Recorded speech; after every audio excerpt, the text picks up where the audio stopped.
नमस्कार दोस्तों, जय श्री राम। दोस्तों मैं आपका लब्बू भैया, आपका जो हिस्ट्री का चैप्टर चल रहा था, chapter number 2, an empire across 3 continents, 3 महाद्वीपों में फैला हुआ साम्राज्य, रोमन साम्राज्य जिसको मैंने कहा था आपको, वो हम आगे कंटिन्यू करते हैं। तो बच्चों जैसा कि वीडियो बहुत ज़्यादा लेट आ रही है तो आप थोड़े से बने रहिए, थोड़ा सा संयम और रखिए। मैं कोशिश करूँगा कि जल्दी से जल्दी ज़्यादा से ज़्यादा वीडियो डाल सकूँ।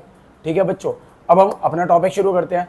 तो बच्चों लास्ट हमने क्या किया, लास्ट हमने किया अर्ली रोमन एम्पायर के बारे में, जहां पर हमने देखा कि रोमन एम्पायर शुरुआत में कैसा था जब रोमन एम्पायर की स्टेबिलिटी मतलब स्टैब्लिश हुआ। ठीक है, जहां पर हमने अगस्टस के बारे में पढ़ा, first empire of Roman, first empire of Roman empire. ठीक है, फिर हमने सेनेट के बारे में पढ़ा, आर्मी के बारे में पढ़ा, फिर हमने धीरे धीरे सोसाइटी के बारे में पढ़ा और इकोनॉमी के बारे में पढ़ा, और लास्ट में हमने देखा कि भाई वहां के लोग, जो सोसाइटी थी वो किस चीज पर बिलीव करती थी। ये सारी चीजें पढ़ी हमने। ठीक है बच्चों, अब हम इसको आगे कंटिन्यू करते हैं। तो बच्चों ये तो था हमारा early Roman empire. Early Roman empire मतलब वो जो फर्स्ट सेंचुरी से लेकर थर्ड सेंचुरी तक चला था। अब आती है बच्चों बात थर्ड सेंचुरी की। तो थर्ड सेंचुरी क्या है बच्चों?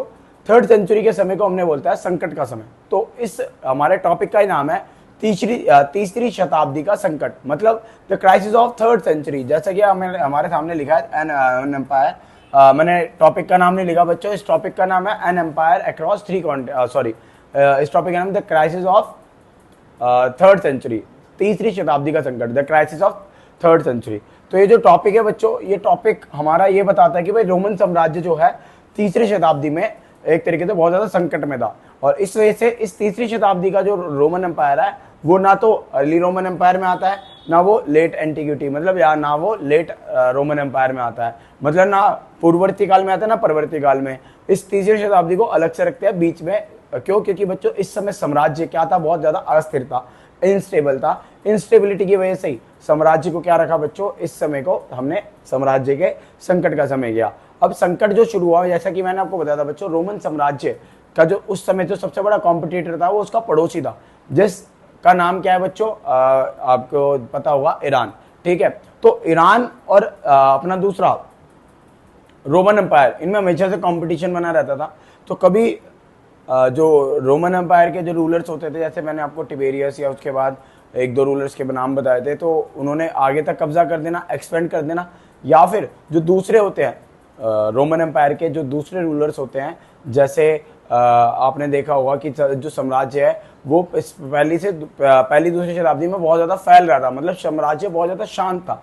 अब साम्राज्य इतना ज़्यादा शांत, इतना ज़्यादा क्यों? क्योंकि एक्सपेंशन हो रहा था, कोई कमी नहीं हो रही थी, सारी चीज़ एकदम सॉलिड और एकदम अच्छी हो रही थी। अब धीरे धीरे क्या हुआ बच्चों, तीसरी शताब्दी में ये सारी चीजें कम हो गई, मतलब जो सारी चीजें शांति से हो रही थी, अब वहां पर क्या आ गया, इंस्टेबिलिटी आ गई, अस्थिरता आ गई। अस्थिरता के कारण क्या थे? सबसे पहला तो जैसे मैंने पॉइंट बताया, ईरानियन एम्पायर। तो उस समय बच्चों जो ईरान में जो एम्पायर एमर्ज हुआ नया, ससानियन एम्पायर, जिसको हम ससानी वंश बोलते हैं। अब ससानी डायनेस्टी जो थी बच्चों 225 एडी में आ गई थी रोमन एम्पायर में, और 225 के आसपास ही इन्होंने Roman empire sorry Iranian empire में, और 225 के आसपास ही इन्होंने क्या कर दिया था, हमला कर दिया था रोमन एम्पायर पे।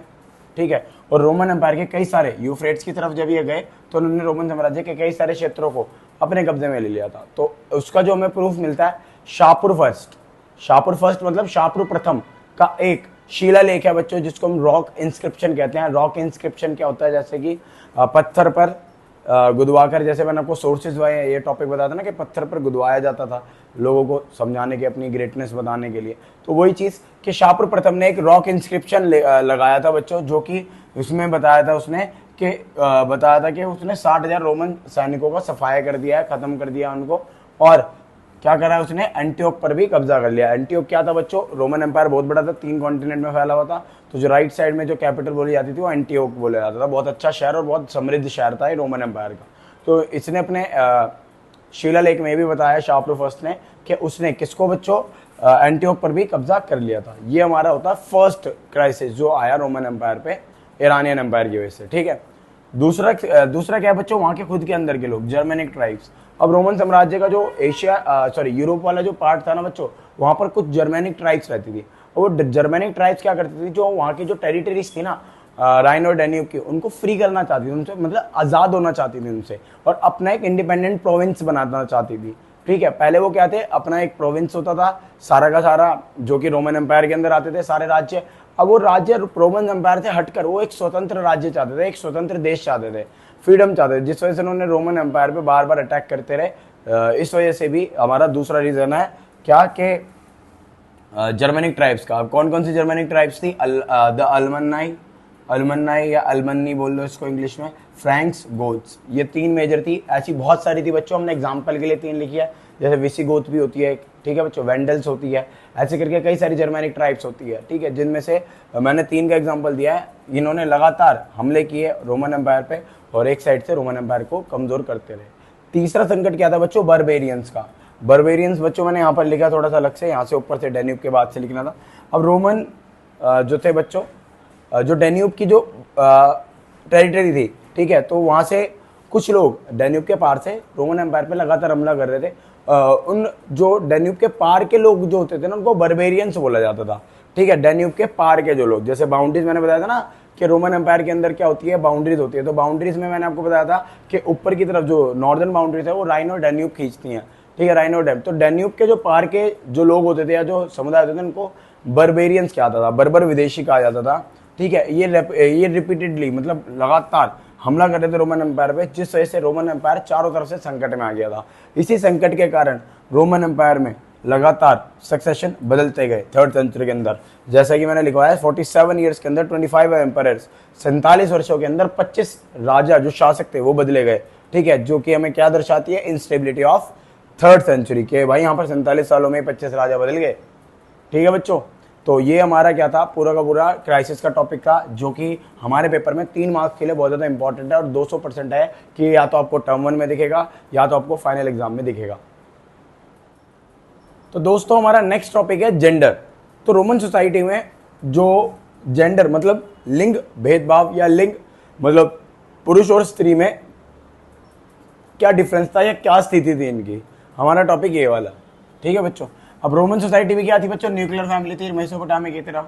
यहाँ पर भी मतलब न्यूक्लियर फैमिली मतलब वही के माता पिता और 2 बच्चे, ठीक है बच्चों। तो यहाँ पर ऑलमोस्ट जितने भी अडल्ट्स होते थे उनको अपने पेरेंट्स से दूर कर दिया जाता था और वो अपना नया घर बसाते थे। मोस्ट प्रोबेबली एक्सेप्शनल केसेस हैं कि भाई जो 2 एडल्ट्स थे वो साथ रह सकते हैं, लेकिन वो अपने पेरेंट्स के साथ नहीं रह सकते, ये कहने की बात है इसमें, ठीक है बच्चों।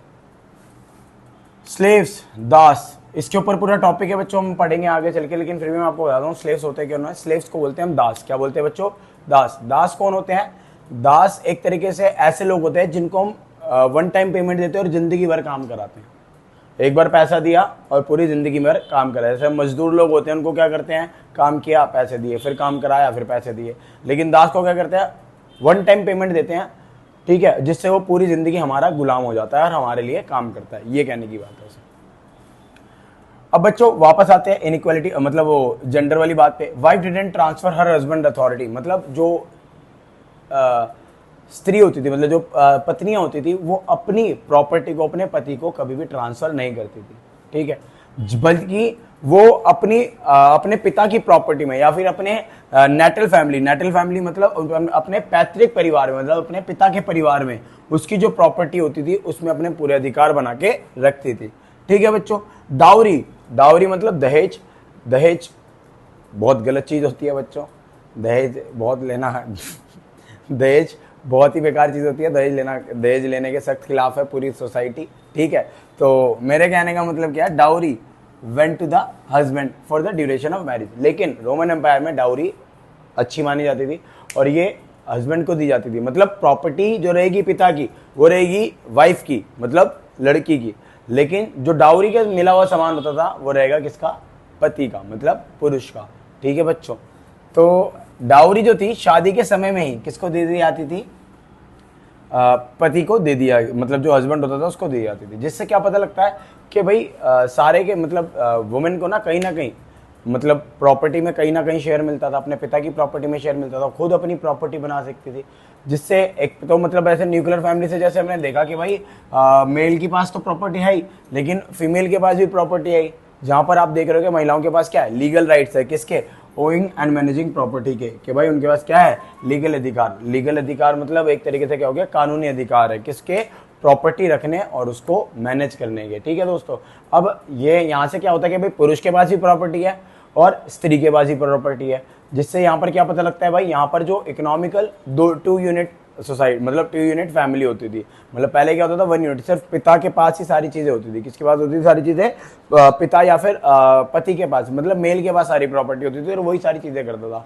लेकिन जैसा कि हमने यहाँ पर पढ़ा कि महिलाओं के पास भी प्रॉपर्टी से रिलेटेड क्या अधिकार है, जिससे हमें क्लियर हो जाता है कि भाई यहाँ पर महिला और पुरुष दोनों के पास प्रॉपर्टी होती थी, जिससे भाई हमें पता लगता है कि क्या थे, 2 यूनिट सोसाइटी थी इकोनॉमिकली, सिंगल नहीं थी। ठीक है, अब नेक्स्ट क्या बच्चों, डाइवोर्स यहाँ पर करना बहुत ज़्यादा आसान था। बस अपने हस्बैंड या अपनी वाइफ को बताना होता था कि मैं आपसे तलाक लेना चाहता हूँ और ये शादी को ख़त्म करना चाहता हूँ, और इसी से ही तलाक हो जाता था। जैसे आज के टाइम पे 50 चीज़ें होती है, कोर्ट केसेस जगह 10 जगह चक्कर, लेकिन रोमन एम्पायर में ऐसे बिल्कुल भी नहीं होता था। तो बच्चों अगला जो है हमारा कि वेडिंग एज क्या होती थी। वेडिंग एज जो पुरुषों की होती थी 28 29 या 30 32 होती थी, और वहीं महिलाओं की शादी की उम्र होती थी 16 18 बाली उम्र या फिर 22 23 सॉरी सीनियरिटी। ठीक है बच्चों, ये तो होगी हमारी शादी की उम्र। आप देख रहे हो यहाँ से 10 साल का फर्क है, ज्यादा 10 से भी ज्यादा का। तो बच्चों ये जो एज गैप है, ये कहीं ना कहीं हमें क्या दर्शाता है? इनइक्वालिटी। क्या दर्शाता है? इनइक्वालिटी, असमानता। कि भाई जो महिलाएं होती थी वो छोटी उम्र की रखी जाती थी घर के अंदर, कि अगर कोई भी अगर वो कुछ गलत कर देती या फिर वो सोसाइटी से हिसाब से कुछ सही नहीं चलती तो उनको मारकर धमकाकर सारी चीज़ें सही कर दे। तो महिलाओं की जो एज होती थी वो क्या रखी जाती थी बच्चों? छोटी रखी जाती थी, जो कि आप यहाँ पर देख रहे हैं। ये हमें डॉक्यूमेंट्स वगैरह से बाकी चीज़ों से पता लगी। तो ये जो आपने देखा कि 28 29 30 32 16 और 22 और 23, जहाँ से आपको पता लग रहा है कि भाई जो सोसाइटी है वो पुरुषों पर देख रही है। जहाँ पर हमने देखा भाई पैट्रियार्कल सोसाइटी है, जहाँ पर मैं आपको बताता हूँ बच्चों, रोमन एम्पायर में जो महिलाएं थी, महिलाओं के साथ बहुत ज़्यादा गलत व्यवहार किया जाता था, उनको नियमित रूप से मारा पीटा जाता था। और कई सारी मतलब ऐसे कई सारे एग्जाम्पल है, कई सारी बुक्स है जहाँ पर महिलाओं के बारे में ऐसी चीज़ें लिखी हुई थी। ठीक है बच्चों, लास्ट में क्या था? ये हमें इनइक्वालिटी बताता, जैसे कि मैंने आपको बताया, और ये हमें पैट्रियार्कल सोसाइटी के बारे में दर्शाता है। ठीक है, पैट्रियार्कल सोसाइटी मतलब पितृसत्तात्मक, जहां पर पुरुषों की चलती हो। अब इसका एक सबसे बड़ा एग्जांपल हो रहा है कि जैसे मान लो कोई शादी के बाद कोई बेबी होता था रोमन सोसाइटी के अंदर, तो उस बच्चे को रखना है या उस बच्चे को मार देना है, ये भी डिसाइड कौन करता था? ये भी डिसाइड पुरुष करता था। ये बच्चों ये सबसे ज्यादा हमें अधिकार रख रहा है कि अवांछित अनवांटेड जो चिल्ड्रंस होते थे या फिर बेबीज होते थे, अगर वो चाहते तो उनको पालना चाहते तो वो रख लिया करते थे उनको, अगर वो नहीं मानते थे तो वो उनको मार दिया करते थे। बच्चों को मारने का सबसे आसान तरीका क्या था बच्चों? ये क्या करते थे? बच्चे को सर्दी में बाहर छोड़ देते थे, जिससे बच्चा निमोनिया या फिर ऐसी बीमारियों से मर जाता था। तो बच्चों अगला हमारा टॉपिक है लिटरेसी। तो लिटरेसी क्या चीज थी रोमन एम्पायर में? Casual literacy. कैजुअल मतलब काम चलाऊ साक्षरता। काम चलाऊ साक्षरता मतलब क्या होता है कि लोगों को ना बस नॉर्मल पढ़ना लिखना आता था, बहुत ज्यादा प्रोफेशनल नहीं थे पढ़ने लिखने में। ठीक है, अब इसका एग्जांपल मिलता है हमें पोम्पई से। पोम्पई क्या है? पोम्पई एक नगर है बच्चों जो कि 79 ईस्वी में क्या हो गया था? वोल्केनिक एरप्शन मतलब ज्वालामुखी विस्फोट से खत्म हो चुका था, तबाह हो चुका था। ठीक है, उसकी वॉल्स पर हमें क्या मिले हैं बच्चों? कुछ ग्राफिटी और एडवर्टीजमेंट मिले हैं। ग्राफिटी का मतलब पता है क्या होता है बच्चों? दीवारों पे जो चित्रकारी होती है बाय पेंट, उसको हम ग्राफिटी बोलते हैं। ठीक है, जैसे कई बार आप देखते होंगे, कहीं घूमने जाते होंगे सीपी वगैरह, वहाँ पर आप देखते हो कि भाई दीवारों के ऊपर पंख बने हुए हैं या फिर कुछ। तो ऐसी जो हमारी ड्राइंग्स होती है जो दीवारों पे बनाई जाती है, पेंटिंग्स, उसको हम बोलते हैं ग्राफिटी। तो ग्राफिटी उस समय जो होती थी बच्चों एडवर्टीजमेंट के लिए होती थी, जैसे आज भी गांव देहातों में या फिर बहुत सारे ग्रामीण क्षेत्रों में यूज होती है ग्राफिटी। जैसे आपने देखा होगा बहुत सारे लिखा होता है मतलब एडवर्टीजमेंट के लिए, डॉक्टर्स के लिए, पाइल्स से रिलेटेड या बवासीर का इलाज कराएं, ऐसे करके बहुत सारे वो होते हैं ना, दीवारों पर पेंटिंग सी बनाई होती है, इसी को ग्राफिटी बोलते हैं। तो रोमन एम्पायर में भी इसी तरीके का एडवर्टीजमेंट सिस्टम चलता था, जिससे पता लगता है कि भाई लोगों को ना बोर्ड देखकर पढ़ना आता था, जिसको हम काम चलाऊ साक्षरता बोलते हैं। ठीक है बच्चों, नेक्स्ट क्या है कि इजिप्ट के अंदर भी हमें कुछ प्रूफ मिलते हैं पढ़े लिखे होने के। अब वहां पर हमें हंड्रेड्स ऑफ पेपायरी मैंने आपको बताया था ना बच्चों, पेपायरस के पत्ते पर लिखते थे। और पेपायरी क्या होता है? पेपायरस को जब हम प्लूरल फॉर्म में बोलते हैं उसको पेपायरी बोलते हैं। तो कई सारे हमें पेपायरी मिले ठीक है, कहाँ पे, इजिप्ट के अंदर, जहाँ पर पता लगता है भाई बहुत सारे जो कि एक तरीके बहुत सारे फॉर्मल डॉक्यूमेंट से या कॉन्ट्रैक्ट से, जिससे पता लग, जो कि मतलब एक तरीके से लिखे गए थे किसके, प्रोफेशनल स्क्राइब। स्क्राइब मतलब मैंने आपको बताया था जो राइटर होते थे उस समय के, ठीक है। तो प्रोफेशनल राइटर्स के द्वारा ये सारी चीज़ें लिखवाई जाती थी बच्चों, जिससे पता लगता है कि भाई जो पढ़े लिखे लोग होते थे ना, मतलब बहुत ज़्यादा, बहुत अच्छे जो पढ़े लिखे होते थे, बहुत ही कम थे, क्योंकि इतने सारे लोग प्रोफेशनल नहीं हो सकते थे, तो थोड़े ही लिखने योग्य लोग रखे गए जो कि प्रोफेशनल रखे जाते थे। तो एक पॉइंट हमारा ये बताता है साक्षरता का, और एक पॉइंट हमारा बताता है, ये बताता है काम चलाऊती, और ये वाला पॉइंट बताता है कि भाई कुछ ही वर्गों के हाथ में ही साक्षरता थी, वो भी कौन, जो अच्छे खासा लिखना जानते थे। अब बात करते हैं बच्चों कल्चर। अब देखो मैंने पहली लाइन लिखी है, vast area has vast diversity which shows diverse culture.